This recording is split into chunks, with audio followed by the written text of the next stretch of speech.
Hi, story friend! Welcome back to another magical storytime adventure.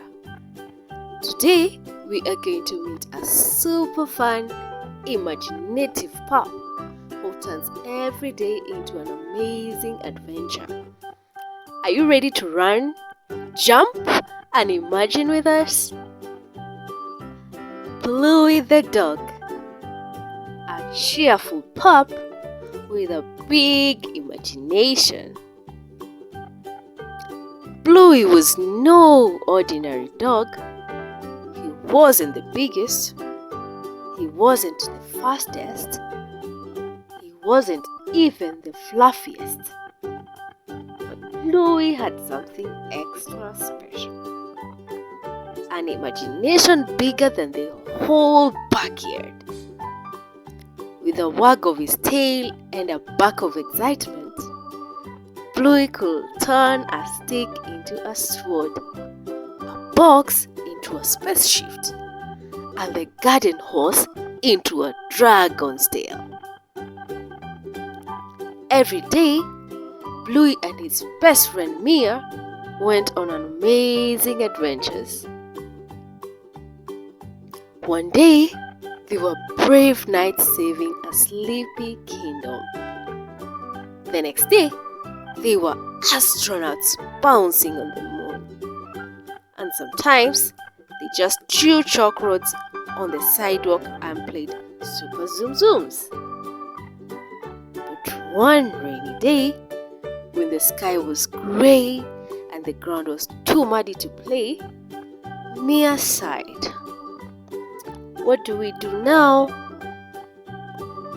Bluey wagged his tail, then barked once. Because of course, they didn't need the sun to shine. They had each other and the best imagination in the world. And with a blanket for a cape, pillows for mountains, and a flashlight for magic, they set off on the greatest rainy day adventure ever. Because with Bluey, every day was a new story waiting to begin. If you'd like to read more interesting stories with me, kindly remember to like, share, and subscribe. Every story is more fun with you here, story friend. So come back soon for more tales, and adventures.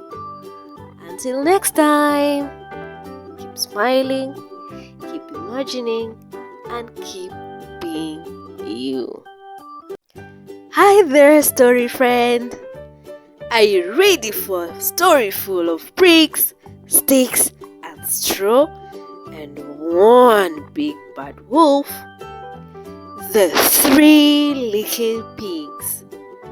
A classic story of clever thinking, hard work, and a big bad wolf.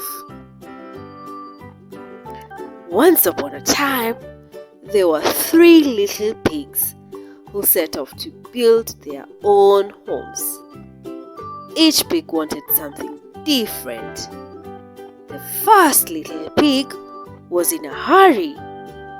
He built his house out of straw. It's quick and easy, he said. The second little pig liked things a bit stronger. He built his house out of sticks.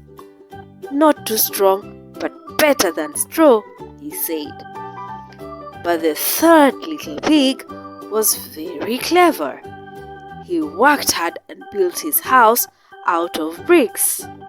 Strong and safe, he said proudly. Then one day, along came the big bad wolf. He knocked on the first pig's door and said, little pig, let me come in. Not by the hair on my chinny chin chin. Then I'll huff and I'll puff and I'll blow your house in. Woof!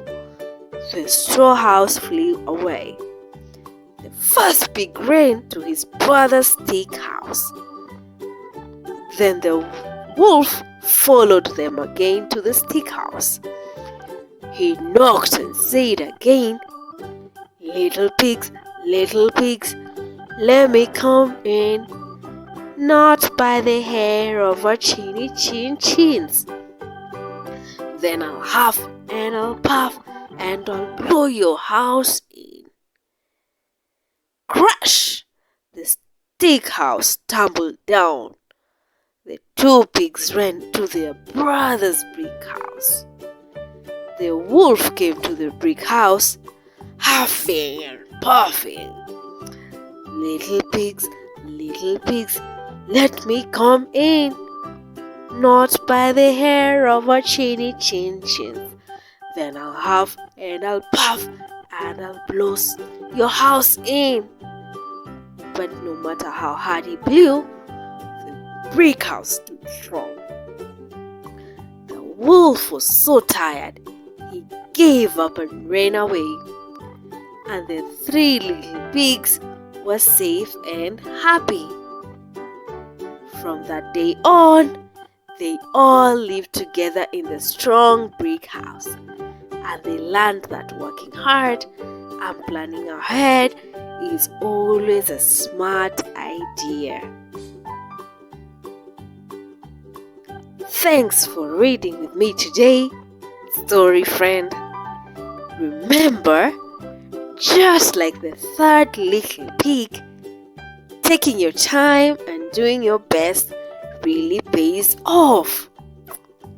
If you had fun, don't forget to like, share, and subscribe for more stories every week.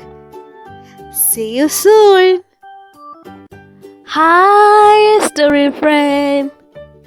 Today, we're going on a magical journey through the African savannah to discover how the zebra got his stripes. Are you ready? Let's go. How the zebra got his stripes. A magical tale about creativity, confidence, and the beauty of being unique. Long ago, when the world was still new, there were no zebras. There were lions, elephants, giraffes, and a little horse named Zane, who was all white from head to hoof. But poor Zane felt plain. I look like a blank page, he sighed. I wish I had something that made me special. Zane tried rolling in the mud like the pigs. He just got dirty. He tried wearing leaves like the birds. He just got tangled. He even painted dots like the cheetahs, but that didn't feel quite right. Then one evening, he wandered under the stars feeling a little sad. That's when he met a wise old baboon sitting by a glowing fire. "You seems lost, little horse," the baboon said kindly. "I want to look special," said Zane, "but I don't know how." The baboon smiled and dipped a brush into a pot of magical black paint. "I see something very special in you already." And with a flick of his wrist, swish, swish, swish, painted bold, beautiful black stripes all across Zane's white coat. When the sun rose, Zane trotted through the savannah, feeling proud and unique. The other animals gasped in wonder. "What are you called?" they asked. Zane cried, "I am a zebra." And from that day on, zebras are known for their beautiful stripes, each one a little different and each one very special. Thanks for exploring the savannah with me, story friend. Remember, your uniqueness is your superpower. If you loved this story, don't forget to like, share, and subscribe for more Storytime magic.